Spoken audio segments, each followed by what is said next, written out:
Welcome to the Hormone Optimizing Warrior MD, the How MD podcast, your reliable and trusted source for information on hormone therapy for menopause and beyond, and on how to advance into the second half of your life with confidence and optimism, knowing your hormones are optimized, in alignment and balance with everything else in your body.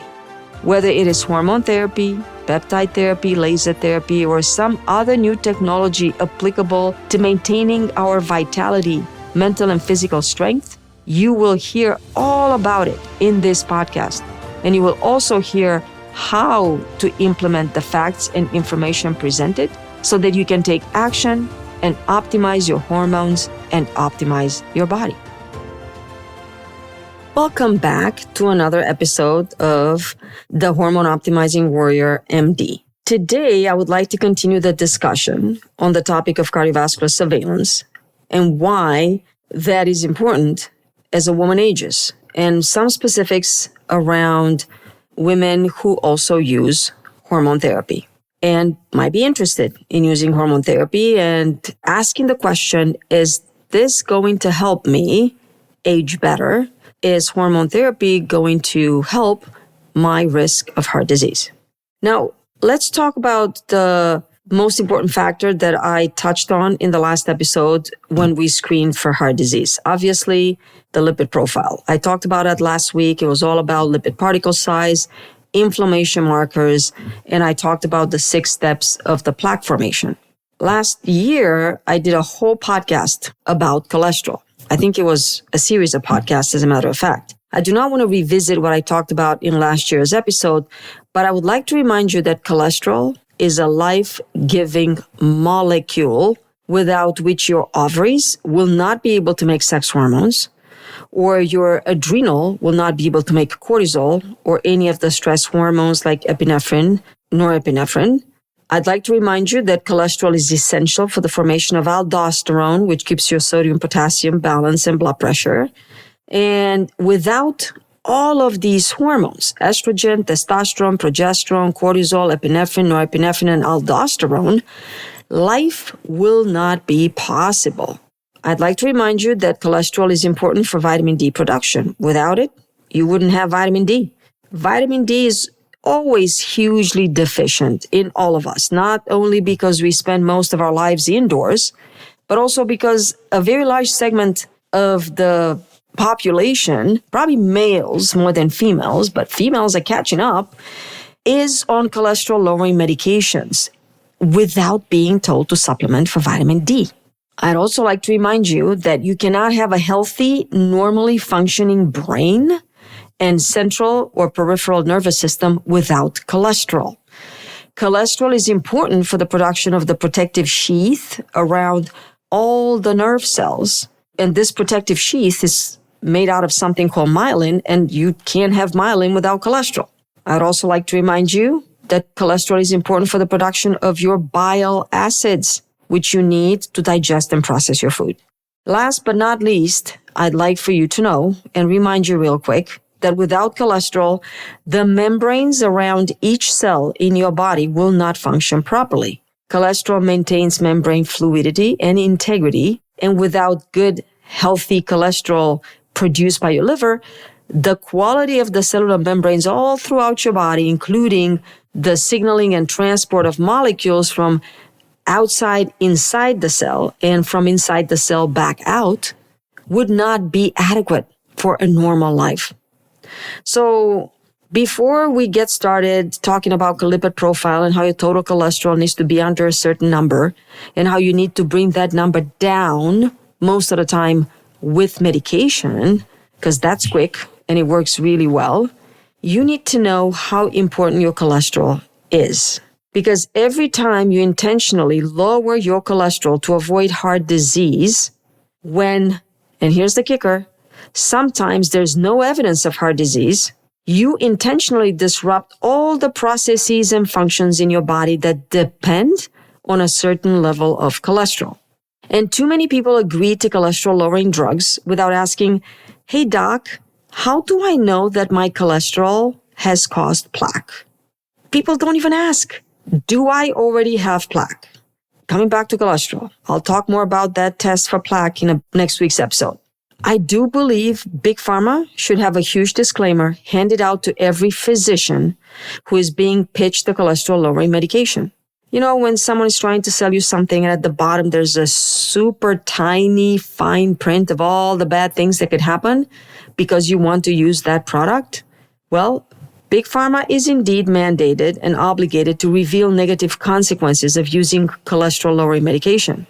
But what they're revealing to you as side effects from taking the medication and what they're admitting is not what I just told you earlier.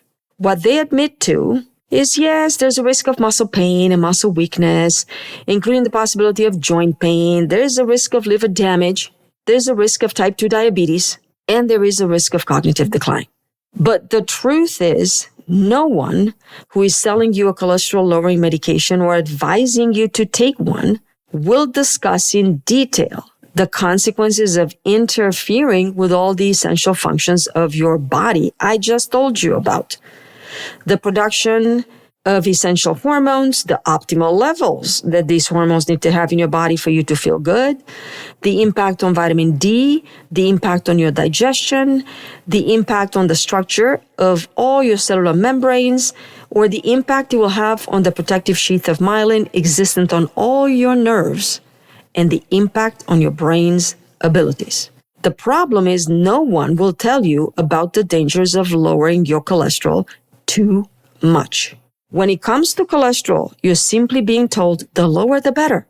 But whoever does tell you that the lower you have it, the better, is not considering, not even for a second, the implications of a very low cholesterol. And unfortunately, some of these implications are not even measurable.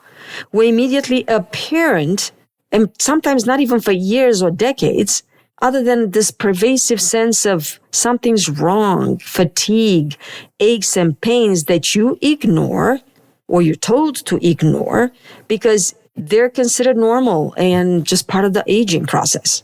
You have forgetfulness that you again believe is normal and due to aging, or you're told that it's normal and due to aging. But that is not true. Many people age without pain and stiffness, without forgetfulness or fogginess, and without heart disease, in spite of high cholesterol. Remember what I told you in the last episode? The enemy and the main driver of heart disease is whatever damages the lining of your blood vessel, whatever causes the process that leads to the formation of plaque within the blood vessels and makes your cholesterol gather within the blood vessel wall, creating those foamy inflammatory cells, which will then contribute and worsen the formation of plaque. Again, recap of that intimate description, which was provided to you in last week's episode. Now, there is no medicine, no magic quick fix for the blood vessel wall damage. So you're not being sold that. Big Pharma does not have a medicine to repair blood vessel wall damage or to cut down the inflammation. That would actually be addressing the root cause. You are instead being sold a cholesterol-lowering drug because that is the best Big Pharma, and the doctors who are believers in Big Pharma have nothing else they have come up with to supposedly decrease your risk of heart disease. Every single one of us, you, my listeners, and myself included, would like to live longer, but we also want to live optimal functional lives as we get older. Doctors who challenge the status quo are always considered outliers. But guess what? Someone has to carry the torch of forward thinking. Now, I do not intend to deny the value of a cholesterol-lowering medication, and I have prescribed statins myself when I thought it was appropriate to do so. I refilled medications like Zetia or Repatha because it was clear to me that the situation the patient was in, their specific stage of heart disease and all the other health factors supported the decision to use cholesterol-lowering medication as a beneficial decision. Because ultimately, the possible risks and side effects of the medication have to be significantly less than the risk of the heart disease worsening. And the patient has to literally be protected by taking the medication from worsening the conditions for a cardiovascular event. And when I say event, I'm referring to a heart attack, a stroke, both of these very serious, possibly catastrophic events that should be prevented and avoided whenever possible. Unfortunately, many physicians use the threat of such an event and employ bully or scare tactics to try and convince their patients to use cholesterol-lowering medication, even if their risk is low, even if they have no family history of heart disease, and more so, even if their calcium score shows 0 plaque in the heart. That's that test I'm going to talk about next week. That is a great diagnostic tool to pick up plaque in the heart. All of this stuff that I just mentioned should be involved in this major life-altering decision. It should not be just based on the lipid profile numbers, sometimes not even on the advanced numbers and markers that I presented to you in the last week's episode. So I caution all of you, my listeners to this podcast, to take every single test that is done that shows an abnormal finding and don't take it at face value. Just analyze that test within the context of your specific picture when it comes to your heart health. What are your genetics? What are your epigenetics? So you need to take into consideration your family history, your parents, grandparents, and siblings' state of health, specifically heart health. Take into consideration your own risk factors for heart disease, which are very clear. We all know them. Stress, poor diet choices, not enough exercise, especially a sedentary lifestyle, poor sleep pattern, especially chronic insomnia, and first and foremost, inflammation. Our bodies are on fire, and most of the times we pay no attention to it. We ignore the joint pain, the stiffness, the skin rashes, the hair loss, the chronic digestive issues, the cognitive decline, the mood disturbances, the increase in the percentage of body fat, and all of our hormonal imbalances, which are all reflective of inflammation.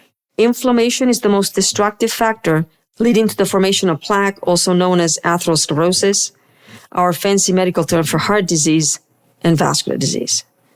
If our effort as medical providers trying to improve or save our patient's life would go into trying to find and heal the inflammation damaging our patients with as much zeal as some of us have been prescribing cholesterol-lowering medication, we will likely be able to save way more lives. But it is easy to fix everything with a simple prescription in a 5-minute conversation. It is 100 times more difficult, actually probably 1,000 times more difficult, to spend time, money, and energy on multiple appointments. A very large amount of time a physician does not have, and that's not including the effort and the expense it would require from some patients to go down the rabbit hole and uncover the true source of inflammation. Is it environmental toxins? Is it lifestyle changes that you need to do? What kind of hormonal imbalances do you have? Is it intestinal hyperpermeability or leaky gut? Or you have an immune system dysfunction? Just to name a few of the bigger ones. Now, let me talk more about heart disease risk as women age, because one of the crucial things that your cardiologist, internist, or primary care physician ignore is the actual risk of a woman, either in menopause or after menopause, because they simply focus on cholesterol. Now, I hinted in last week's episode that I will talk about risk assessment as a woman ages and bring about the discussion around something called the Framingham Risk Score. I have the link to what the Framingham Risk Score is posted in the show notes, so you can go check it out there. And I also have a little calculator that is very simple. You just punch in 5 numbers and it's going to tell you your risk. That is the simplified version. The Framingham's Risk Score takes into account a couple of risk factors that are very important. Age, total cholesterol, the number for the high density lipoprotein, which is your HDL, your good cholesterol, systolic blood pressure, treatment for hypertension, yes or no, and smoking status. So again, there are 6 total factors. Your age, your total cholesterol, your good cholesterol, the higher number on your blood pressure, the systolic blood pressure, treatment for hypertension needed, yes or no, smoking status, yes or no. Each of these risk factors is assigned points, and you could have points added or taken away as a plus or minus, but specifically depending on your age. So that's very interesting.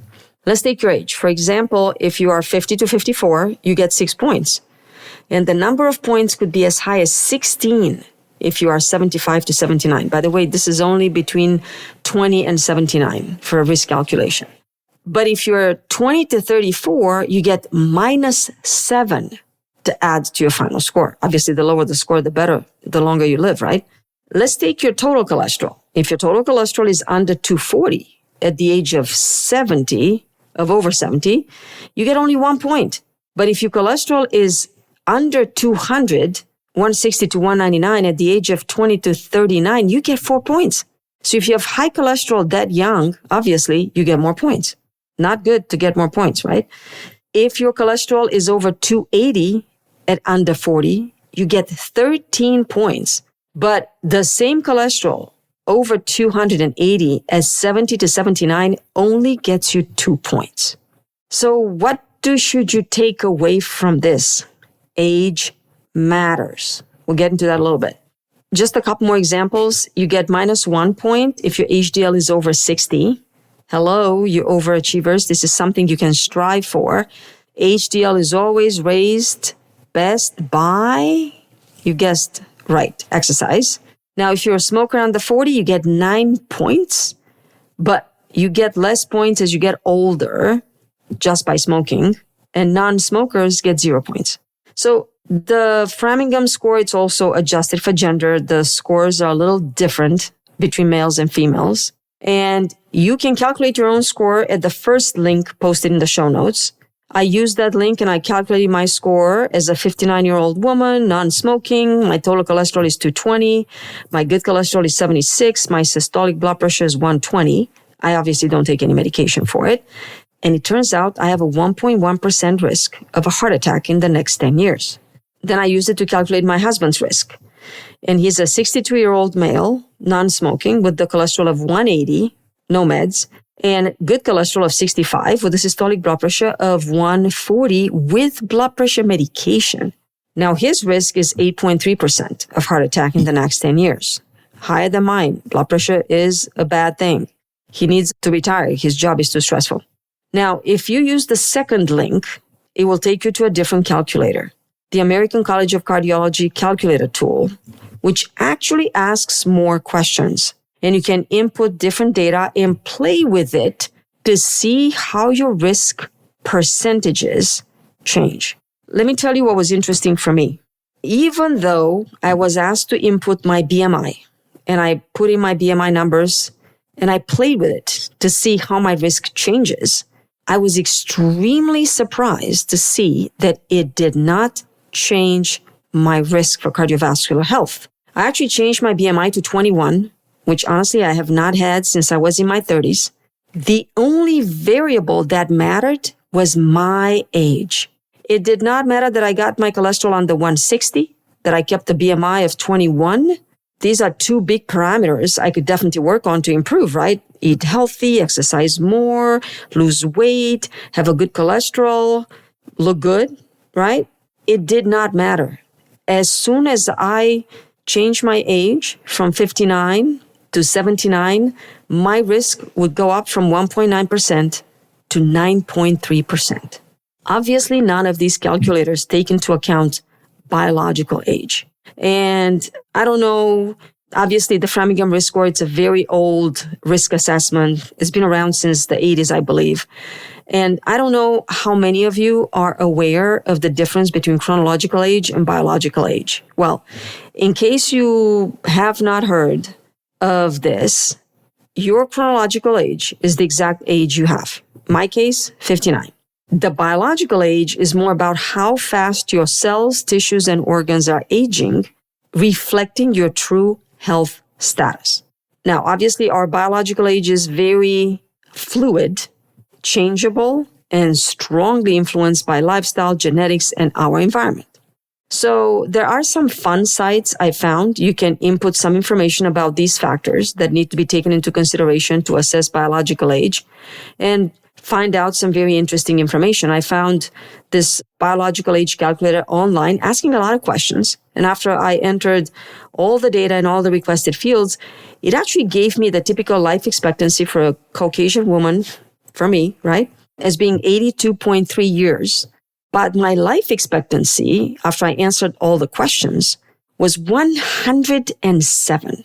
And supposedly, I have a biological age of 33. Pat on the back there. I feel real good. Now, this is very hard to believe without actually looking at some blood markers and just asking about some cholesterol numbers, but it was fun to do. You can have some fun with it too. I posted it into the show notes, and the website is triangledisc.com/biological-age-calculator/. There are companies that measure blood markers and also take those blood markers into account when they calculate and they give you a biological age. One of those companies is called functionhealth.com. It looks at albumin, creatinine, glucose, high sensitive CRP. Hello, we just talked about that, right?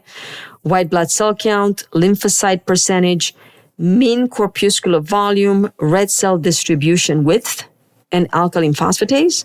And it will actually explain to you on that website, once you go there, what each marker means and why they're using it.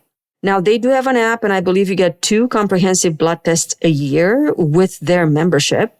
I found out about this because one of my lovely patients was gifted a membership, and she was very excited to report her biological age was much younger than her mid-50s.